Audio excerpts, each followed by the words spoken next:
우리는 어제 말씀을 살피면서 이례적인 일, 그리고 하나님께서 매우 기뻐하시는 일, 그것은 바로 7월의 수문학 광장에서 일어났던 어제 본문 사건이라고 말씀드렸습니다.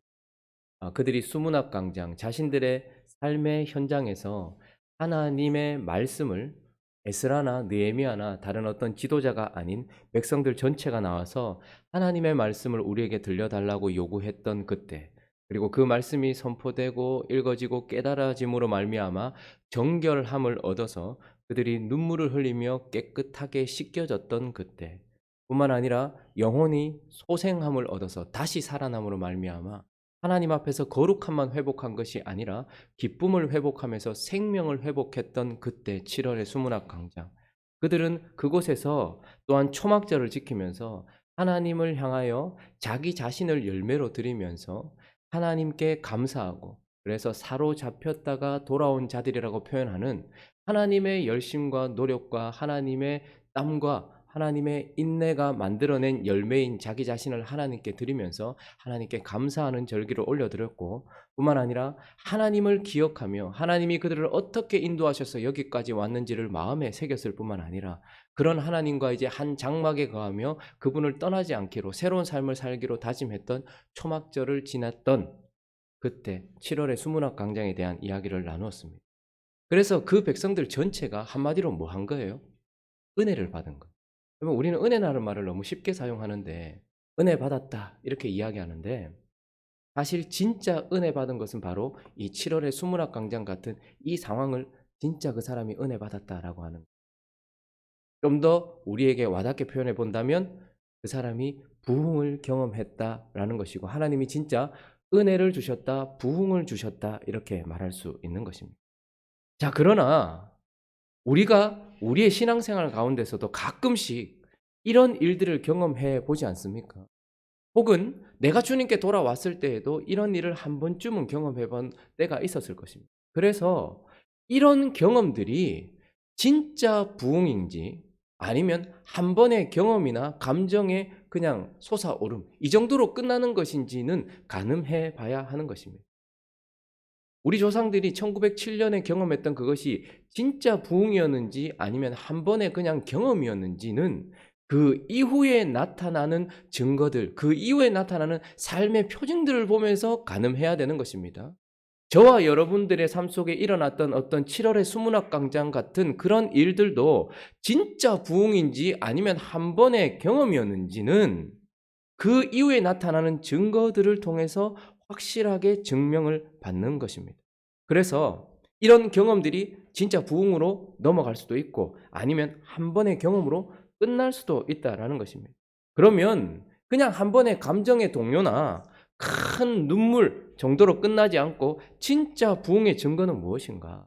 그것을 오늘 본문을 통하여서, 그리고 내일 본문을 통하여서 한 두 번 정도 살펴보려고 하는데, 먼저 중요한 것은 이것입니다. 부흥이라는 것은 언제나 말씀에서부터 시작되어야 된다 하는 것입니다. 그러니까 말씀 없이 감정이 올라갈 수도 있어요.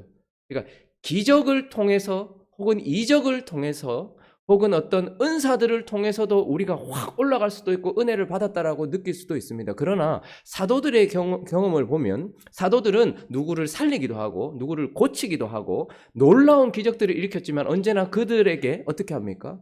그때 기뻐하고 있는 자들을 주저앉히고 어떻게 합니까? 말씀을 다시 들려줘요. 복음을 들려줍니다. 왜 우리를 주목하느냐? 왜 이 큰 일을 주목하느냐? 이 일을 하신 예수 그리스도, 그리고 그분의 말씀에 주목하게 한단 말입니다. 그렇기 때문에 어떤 인생이 진짜 부흥했냐 안 했냐? 부흥이라는 것은 리뉴입니다. 리마인드입니다. 새롭게 살아났다라는 거예요. 그 사람의 삶이 완전히 바뀌었다라는 거예요. 가치가 바뀌었다라는 거예요. 생각이 바뀌었다라는 거예요. 삶이 바뀌었다라는 거예요. 이건 숫자와 상관이 있는 것이 아닙니다. 그래서 그 부분은 언제나 이 사람이 어떤 은사를 가지고 있는, 그리고 어떤 집회에서 혹은 어떤 장소에서 큰 놀라운 기적을 경험할 수도 있어요. 그러나 그 기적이 말씀과 연결되어 있지 않거나 혹은 그 사람을 일으키고 그 사람을 울렸던 것이 말씀과 연결되어 있지 않다면 진정한 부흥이라고 볼 수 없다라는 것입니다. 수문학 광장에서는 어떤 기적적인 일도 일어나지 않았어요. 그러나 그곳에 있는 모든 자들이 무엇에 반응한 것입니까? 진리에 반응했다라는 것입니다. 그러므로 진정한 부흥의 증거는 언제나 수문학 광장, 수문이라는 말씀의 사역에 근거한 하나님의 진리로부터 시작된다라는 것이고, 그리고 또 하나, 이제 정말로 이것이 부흥인가 하는 것의 증거는 또 한마디로 말하면 그 부흥을 계속해서 이어가는 수단이기도 한데, 그것이 무엇인가 하면 금식이다. 오늘 이렇게 나옵니다. 자, 1절 말씀 한번 읽어볼까요? 자, 1절 말씀이 있습니다. 시작. 이스라엘 자손이 다 모여 금식하며 굵은 베옷을 입고 티크를 무릅쓰며. 자, 날짜가 나옵니다. 굳이 이렇게 말할 필요가 없는데 왜 이 날짜를 이야기할까요? 그달 수문 나은 날. 자, 초막절은 7월 15일부터 시작됩니다. 7월은 새로운 시작이라고 얘기했죠. 그들에게는 신년입니다. 그래서 7월 1일 나팔절에 그들은 모여서 말씀에 반응했고, 그리고 7월 10일이 지났고 7월 15일에 초막절을 지켜서 일주일간 지키고 8일째에 성회를 열고 나서 지금 모든 것이 끝났어요. 우리로 말하면 특세가 끝난 거예요. 부흥회가 끝난 거예요. 하나님 앞에 기도했던 그 기도원에서 내려왔다 이 말입니다. 그달 스문 나은 날은 모든 것이 다 끝나고 삶의 현장으로 돌아온 때입니다. 그런데 그때에 이스라엘 자손이 다 모여 뭐 했다고 얘기합니까? 금식했다. 여러분, 이 말은 밥을 굶었다라는 얘기가 아니에요. 금식의 의미는 무엇입니까? 금식은 모든 영적인 일을 하기 위한 준비입니다. 그리고 또 하나, 금식이란 영이신 하나님 앞에 서는 태도입니다. 나는 육신의 몸을 입고 있지만 그러나 보이지 않는 하나님 앞에 서야 하는 나는 영적인 존재입니다라는 것의 증명이기도 합니다. 뿐만 아니라 금식이라는 것은 단순히 밥을 굶는 게 아니에요. 육적인 모든 것들을 비운다라는 의미예요. 육적인 모든 것들을 의지하지 않겠다라는 것입니다. 그러니 어떤 큰 일을 하거나 지금 이제 새로운 삶을 지금 이들이 다짐했지 않습니까? 그런데 이 새로운 삶은 내가 밥을 먹고 내가 어떤 육적인 세상의 것을 가지고서 해 나가는 일이 아니라는 것을 그들이 증명하기 위하여서 영적인 금식을 하고 있는 거예요. 그래서 이것은 영적인 집중을 의미하는 것입니다. 그들이 다짐한 일이 그 성회가 끝나고 나서 끝난 것이 아니고 지금 그의 삶의 현장에 돌아와서 그들이 금식했다라는 것은 이제 나를 채우고 있었던 모든 육적인 것들을 비우되 그러나 영이신 하나님 앞에 나아가서 집중하며 내가 의지했던 모든 육적인 것을 끊고서라도 하나님 앞에 나아가겠다라는 영적인 집중을 의미하는 것입니다. 그래서 어떤 사람이 진짜 은혜 받았는가? 그 사람이 말씀을 듣고 난 이후에 그 말씀대로 살기 위하여서 집중하는 태도를 보이고 있다면 그것은 진정한 부흥의 증거입니다. 그리고 또 하나, 이것은 진정한 부흥을 이어가는 수단이기도 한 것이죠.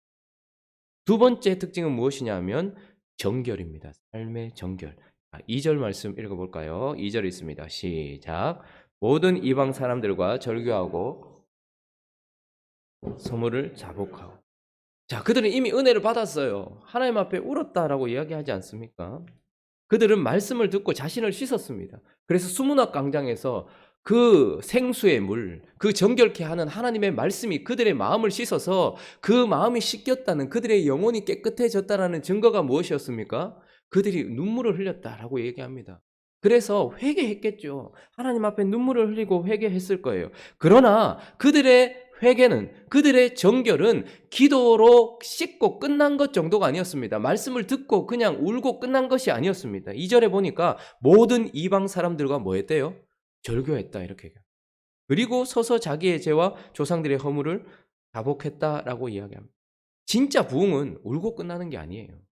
그 현장에 눈물 자국만 있는 것이 아니라는 말입니다. 반드시 울어 깨끗하게 된 심령은 삶으로 깨끗한 것을 그려나가야 돼요. 그래서 그 길로 더 이상 가지 않아요. 발자국이 더 이상 그 앞으로 가 있지 않습니다. 다른 길로 가 있어야 된다라는 것입니다. 그들이 얼마나 큰 결정을 했는지 보십시오.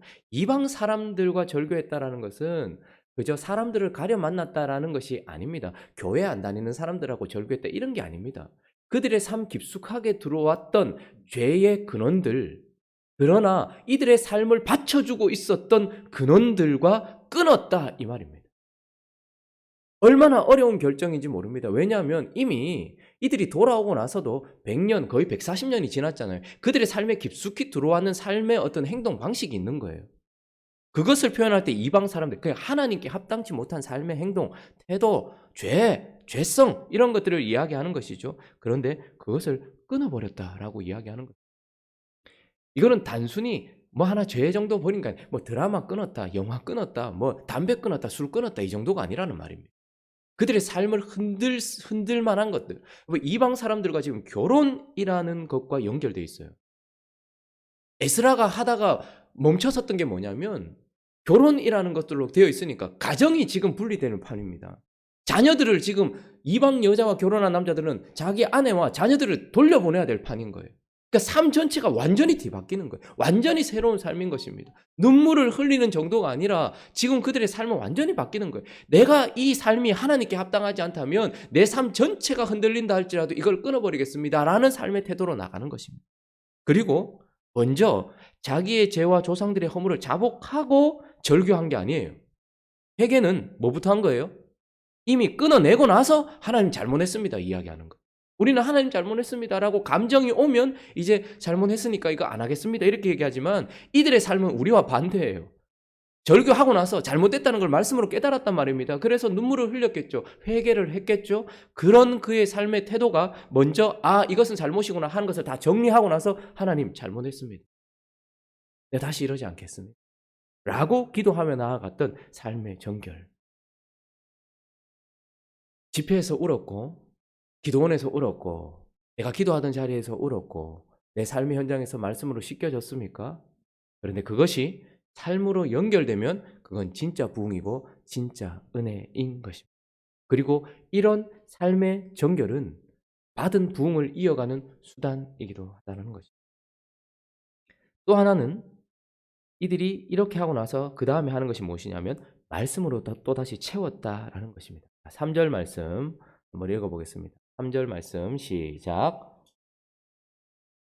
그 제자리에 서서 그들의 하나님 여호와의 율법책을 낭독하고 낮 4분의 1은 죄를 자복하며 그들의 하나님 여호와께 경배하는데 낮 4분의 1, 한 3시간가량으로 보면 될 것 같습니다. 그 자리에 서서 하나님의 말씀을 계속해서 낭독하는 것을 들었고 그들은 또한 죄를 자복할 뿐만 아니라 하나님께 경배했다 이렇게 얘기합니다.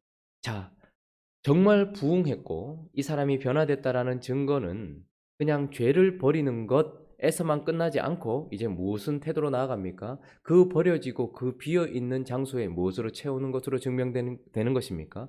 말씀으로 채우. 말씀은 한번 나를 분기시키고 끝나는 게 아닙니다. 말씀은 진리는 그래서 영의 양식이라고 이야기하는 거예요. 6월절 그 밤에 하나님은 2가지를 요구하셨습니다. 너희에게 누룩을 제거해라 라고 이야기하셨어요. 죄를 버리라는 거예요. 다 버리고 끊어라는 거예요. 그리고 나서 그들에게 엄히 요구하신 것이 있습니다. 어린 양을 잡아 먹으라. 아침까지 내버려 두지 말고. 왜요? 이제 그들은 새로운 삶을 나가야 되거든요. 6월절 밤이 지나면 무엇이 이어집니까? 출애굽이 이어지는 거예요. 그래서 그 밤에 6월절 그 밤에 죄를 버리라는 거예요. 너희가 가지고 있었던 생각들 다 버리라는 거예요. 그런데 죄를 버리라, 누룩을 제거해라라는 것에서 끝나지 않고 아침까지 남겨두지 말고 양을 먹으라는 거예요. 가족들에게 합당한 양식을 먹고 그 양을 먹은 힘으로 그 대속의 양, 예수 그리스도를 상징하죠. 그리고 영적으로는 말씀을 상징하는 거예요. 그것을 먹고서 그 힘으로 애굽에서 나가라는 거예요. 그 힘으로 가나안 땅으로 걸어가라는 거예요. 우리에게도 마찬가지입니다. 왜 우리가 하나님 말씀대로 살아가는데 이렇게 어려운가? 그것은 우리가 영적으로 집중하지 않기 때문에. 여러분, 사업 하나 성공시키고 자기 꿈을 이루기 위해서 어제 제가 이렇게 보니까 집사부 일체 이렇게 보니까 박진영 씨가 나왔더라고요. 그래서 제가 요즘에 박진영 씨한테 조금 주목을 하고 있거든요. 왜냐하면 영적인 것에 그분이 관심을 가지기 시작했어요. 몇 년 전부터. 그래서 이 땅의 삶이 단가 뭐 이런 이야기를 하면서 영적인 것에 관심을 가지기 시작해서 저분이 어느 쪽으로 가나 제가 집중해서 보고 있는데 어제 집사부 일체라는 프로그램에 그분이 나왔더라고요. 근데 아직까지 여전히 자아를 추구하고 있는 것은 맞는데 근데 제가 한 가지 보게 된 것은 그 사람이 하루 일과를 이렇게 보니까 얼마나 디테일하게 쓰는지 몰라요. 하루를 열심히 사는 것은 좋은 것이지만 그런데 어쨌든 자기 자신을 이렇게 성공시키기 위해서 그 사람이 그래서 1일 1식을 하더라고요. 왜 그렇게 합니까? 라고 얘기하니까 20시간이 지나고 나야지 우리 몸에 생존 호르몬 그리고 뭐 젊어지는 호르몬이 생긴다라고 이렇게 이야기를 하면서 자기는 60세까지 춤을 추는 거. 그래서 옆에 있는 사람이 60세까지 60세 중에서 제일 춤을 잘 추는 게 꿈입니까? 아니, 나는 60세가 되어도 제일 춤을 잘 추는 사람이 되고 싶다라는. 그렇게 자기가 가지고 있는 꿈을 이루기 위해서도 1일 1식 해가면서 20시간을 속을 비워가면서 하루를 30분씩 쪼개가면서 그렇게 사용하는 거예요. 집중한다라는 말입니다. 자기의 꿈을 이루기 위해서도. 왜 우리는 하나님 말씀대로 살지 못할까? 여러분, 하나님 말씀대로 살기 위해서는 금식이라는, 밥을 굶자는 얘기가 아니라는 거 말씀드립니다. 영적인 집중을 전혀 안 하는데 어떻게 하나님 말씀대로 살겠으며, 뿐만 아니라 죄를 버리지 않고 그것과 연결되어 있으면서 계속 아버지 잘못했습니다. 그런데 또 돌아보고 그러나 그들은 절연하게 끊고 나서 아버지 잘못했습니다. 영적인 집중이 거룩을 회복하고 난 이후에 그들이 무엇을 하는 거예요? 이 영적인 삶을 살기 위하여서 영의 양식에 집중하고 있는 거예요. 그것을 먹는 거예요. 그러니까 이스라엘 백성들이 출애굽하고 가나안 땅으로 들어가기 위해서는 자신들에게 주어진 그 양을 먹는 것처럼 우리가 진짜 영적인 삶을 살기 위해서는 영적인 양식을 먹어야 될 것 아닙니까? 근데 하루 종일 우리가 먹는 양식을 한번 보십시오. 육의 양식뿐만 아니라 우리의 영혼이 먹는 양식을 보시란 말입니다. 우리의 육신도 인스턴트 같은 것을 많이 먹으면 반드시 힘이 없어서 바른 삶을 살지 못해요. 근데 우리의 영혼은 육의 양식도 먹지만 영의 양식도 먹는 거예요. 그런데 영의 양식은 오직 말씀밖에 없습니까? 아니요. 세상의 수많은 사상과 모든 어떤 이데올로기 이런 것들이 얼마나 우리에게 자주 찾아옵니까? 그러니까 우리는 가만히 있어도 계속해서 세상의 양식을 먹고 있으니 영적인 삶을 살아가는 거 당연히 안 되는 것이죠. 그러면서도 하나님 말씀 어렵다. 말씀대로 살아가기가 너무 어렵다. 여러분, 그건 말이 안 되는 소리인 겁니다. 진짜 부흥한 사람은 내가 하나님 앞에 다짐한 대로 영적인 삶을 살기 위하여서 영의 양식을 먹는 자, 그렇게 드러나는 거예요. 나 4분의 1을 서서 하나님의 말씀을 들었습니다. 그리고 주저앉았습니까? 아니요. 자복하고 또 말씀 들으니까 또 더러운 게 느껴지는 거예요. 자복하고 그리고 여호와께 경배했대. 여호와 경배하면서 앉아서 했겠습니까? 또 일어나서 여호와를 경배하는 거예요. 그렇게 일으킬 수 있는 힘이 뭐예요? 하나님의 말씀이라는 말이에요. 그걸 씹고 여러분, 그냥 밥 먹고 삼키는 사람이 어디 있습니까? 애기들처럼 그냥 전 넘기듯이 넘기는 사람이 어디 있습니까? 말씀을 씹고 또 씹고 말씀을 또 씹고 그러면서 그것이 내게 힘이 되도록 하는 거예요. 그 양식을 먹고 그것으로 채우는 삶으로 드러난다면 그것은 진정한 부흥이고, 또한 부흥을 이어가는 수단이기도 한 것입니다. 한 가지만 더 살펴보면, 또 하나는 하나님께 부르짖어 기도하는 것, 이것이 진짜 부흥의 증거입니다. 4절 읽어볼까요? 4절에 있습니다. 시작. 스바냐와 분니와 세레바와 바니와 그나니는 단에 올라서서 큰 소리로 그들의 하나님 여호와께 부르짖고, 레위인들이 단 위에 올라가서 이제 하나님께 부르짖어 기도하기 시작합니다. 왜요? 하나님께 경배했는데, 하나님의 말씀을 들었는데 이제 그들에게 무엇이 요구되어지는 것입니까? 여러분, 차라리 모르면 좋습니다. 그런데 하나님의 뜻을 아는데 하나님의 뜻대로 살아가지 않는 것은 더 큰 죄입니다. 더 큰 아픔이고 더 큰 수치인 것입니다. 자, 그런데 그런 하나님의 말씀을 깨달은 자가 바로 곧바로 이어지는 것이 무엇이냐면 기도인 겁니다. 제가 7월 15일 설교 때 그런 말씀을 드렸습니다. 우리에게는 영의 양식도 필요합니다. 그런데 한 가지 더 중요한 것은 호흡입니다. 왜요? 그러면 우리가 음식을 먹으면 그 음식은 우리 안에서 에너지로 저장이 돼요. 그러나 먹은 것 자체가 바로 에너지로 변환되어서 사용되어지는 것은 아닙니다. 반드시 먹은 사람은 뭘 해야 되는 것입니까? 호흡을 하는 것입니다. 그래서 우리가 먹은 것이 수소와 탄소로 우리 안에서 저장이 되면 우리가 호흡하는 순간 산소와 만날 때 이것이 힘을 발휘하게 되는 거예요. 그렇기 때문에 반드시 하나님의 양식을 먹은 자들은 하나님의 뜻대로 살아가기 위해서 뭘 해야 되는 거예요? 움직일 때 해야 되는 호흡처럼 영적인 호흡이 필요한 거예요. 저는 한국교회 안에 우리 성도들 안에 문제 중에 하나는 우리가 집중하지 않는다라는 것과 그리고 절연히 끊지 않는다라는 것도 문제고 영의 양식을 먹지 않는다라는 것도 문제예요. 일주일에 한 번 예배드리고 새벽에 한 번 말씀 듣고 23시간 이상을 계속해서 TV와 세상과 우리가 살고 있는 거기에서 먹는 양식을 먹었으니 우리는 당연히 약한 거죠. 그러나 제일 문제는 저는 기도라고 생각합니다. 요즘에는 말씀의 홍수 시대라서 골라 들을 수 있어요. 골라 볼 수 있어요. 그런데 그렇게 해서 머리는 커졌어요. 여기 많이 쌓였단 말입니다. 근데 움직이지를 않아요. 그러니 영적인 비만에 걸려 있고 영적인 당뇨에 걸려 있는 거예요. 왜요? 산소로 호흡하며 실제 삶에서 나가지 않으니까요. 그러면서도 하나님 말씀 어렵다. 하나님 말씀대로 못 산다. 그건 우리가 기도하지 않은 책임으로 돌려야지 하나님의 말씀에 대한 책임으로 돌려서는 돼요. 내일 본문에서도 계속해서 살펴보겠지만 오늘 우리는 진짜 수문학 강장의 7월이 부흥이었는지 그렇지 않은지 한 번의 경험으로 끝난 것인지를 가늠하는 증거들을 지금 살펴보고 있습니다. 자, 그것은 무엇입니까? 영적인 집중을 하고 있는가? 그것도 20달, 그달 20 나흔 날. 그러니까 그 감격이 지나가고 나서 그의 삶의 현장이 이어지는 평상, 일상 속에서 여전히 영적 집중을 하고 있는가? 그리고 영적 거룩을 추구하고 있는가? 그리고 영적인 양식을 먹고 있는가? 영적인 호흡을 하고 있는가?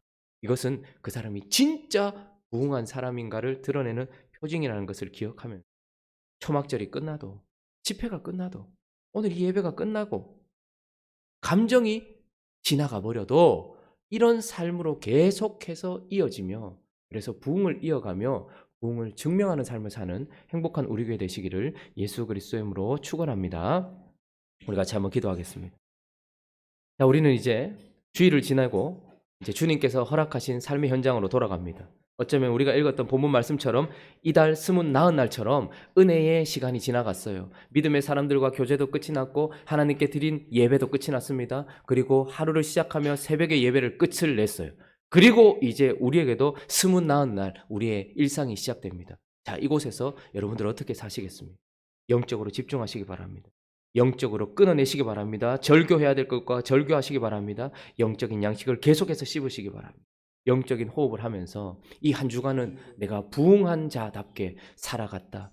내 안에 하나님이 살아 역사하셨다. 나는 죽고 예수가 살았다라고 고백할 수 있는 한 주를 살게 해달라고 기도했으면 좋겠고 각자의 기도 제목들을 가지고 함께 기도하며 나가겠습니다. 기도하겠습니다.